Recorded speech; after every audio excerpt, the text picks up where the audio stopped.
Today, we're diving into one of the most groundbreaking and underrated masterpieces in science fiction, The Stars, My Destination, written by Alfred Bester in 1956. This novel is often called the greatest cyberpunk book before cyberpunk even existed. It's fast-paced, violent, and deeply philosophical. A story of revenge, transformation, and human potential. But before we get into the story, let's talk about the man behind the book. Alfred Bester was born in 1913, and while he's not as widely recognized today as Asimov or Clarke, his work shaped the modern science fiction landscape in ways few writers have. In the 1940 and 50, Bester wrote for pulp sci-fi magazines, but he also worked in radio, television, and comics. He even wrote for Superman and Green Lantern. His sharp, cinematic writing style set him apart. Unlike many sci-fi writers of his era, Bester wasn't just interested in technology, he was interested in people. His stories were filled with intense emotions, psychological depth, and flawed, complex characters. Then, in 1956, he wrote The Stars, My Destination, and everything changed. The novel is set in the 25th century, in a world where humanity has colonized the solar system. But the biggest breakthrough isn't in spaceships or AI, it's in teleportation. In this future, humans have developed a skill called jaunting, the ability to teleport anywhere they can visualize.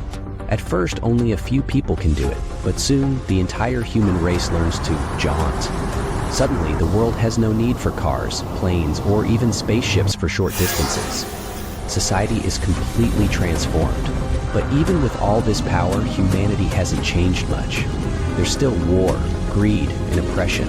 The rich and powerful use their wealth to control the masses, and the solar system is divided between corporate warlords and powerful ruling families.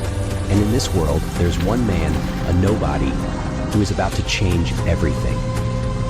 Meet Gully Foyle, our protagonist, or maybe our anti-hero. He's not a noble space captain, not a genius scientist, not a chosen one. He's just an ordinary man, a crude, violent, uneducated mechanic working on a spaceship called Nomad. When the story begins, Foyle has been stranded in deep space for 170 days. His ship is a wreck, and he's the only survivor. He's clinging to life, barely staying sane, when suddenly, a miracle. A passing ship, the Vorga, comes into view. He signals for help, and the Vorga just keeps going. They see him, and they leave him to die. This moment breaks him. He was just a man trying to survive, but now he has one singular purpose: revenge. With sheer rage and willpower, he repairs his ship, gets back to Earth, and starts his mission to hunt down the crew of the Vorga and make them pay. But here's where things get interesting. Foyle isn't just any man. There's something inside him, something waiting to be unlocked. Foyle's journey is one of complete transformation.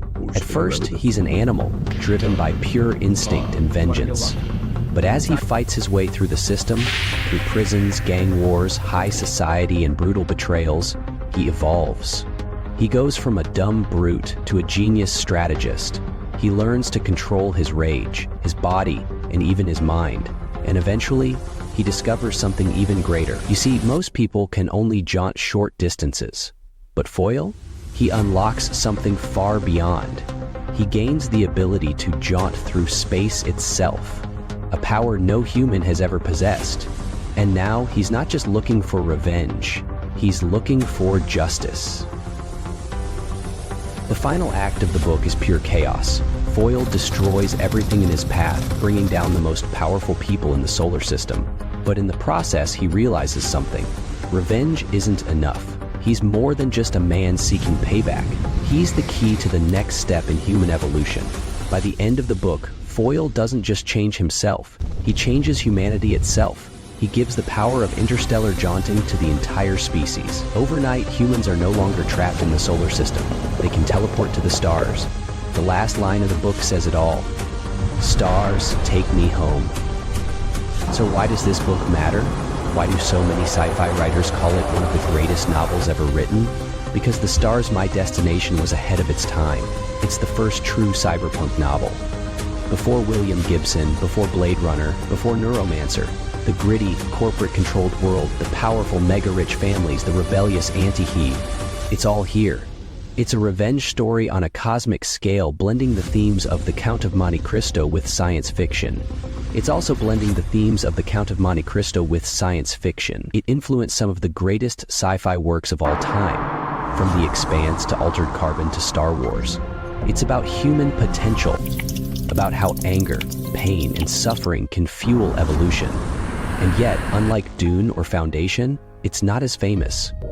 But it should be. For years, people have tried to turn The Stars, My Destination into a movie or TV series, but it's never quite happened. Maybe it's too complex, maybe it's too dark, but one thing is certain. This is a book that demands to be read.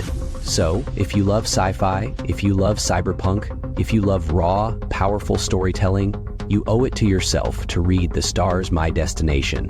Because in the end, just like goalie foil, we're all searching for our place in the stars. Have you read The Stars, My Destination? What did you think of it? Let us know in the comments. And don't forget to like and subscribe for more sci-fi deep dives.